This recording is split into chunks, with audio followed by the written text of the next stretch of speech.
if you look at an effect and you want to explain it using the historical scientific method by reference to a cause that is known to produce that effect, the effect in question. So when we're looking at the origin of life, many biologists, biochemists, origin of life researchers in particular say the central thing that we need to explain is the origin of the information that makes life tick, that makes it run.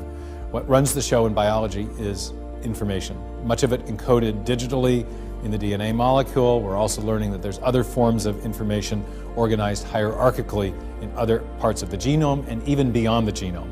But it's very, I used to ask my students, if you want to give your computer a new functionality, a new function, what do you have to give it? And of course they knew.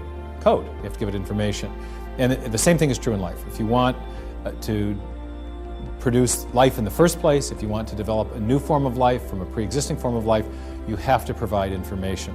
And so the question is, where does that information come from? And origin of life researchers are, in particular, acutely aware of this problem. Since 1953, when Watson and Crick elucidated the structure of DNA and also showed in subsequent years that DNA functions like a digital code in a section of software or even a section of alphabetic text. Once they established that, then that raised a question. How did that feature of life arise? If you're going to explain the origin of life, you've got to explain its salient features. Its salient feature is arguably the presence of digital information in DNA. DNA encodes the proteins that do all the important jobs in the cell. So where did that information come from? Since the 1950s, origin of life biologists have realized the central thing they have to explain is the origin of information.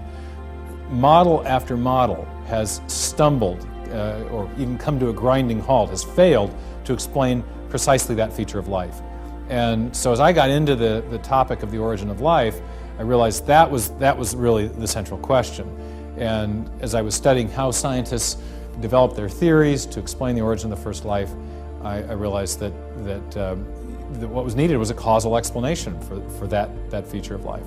And I began to think more about this dictum that Darwin and Lyell had, that we should be explaining things by reference to presently known causes, presently acting causes, and I asked myself the question, what is the presently acting cause of digital code?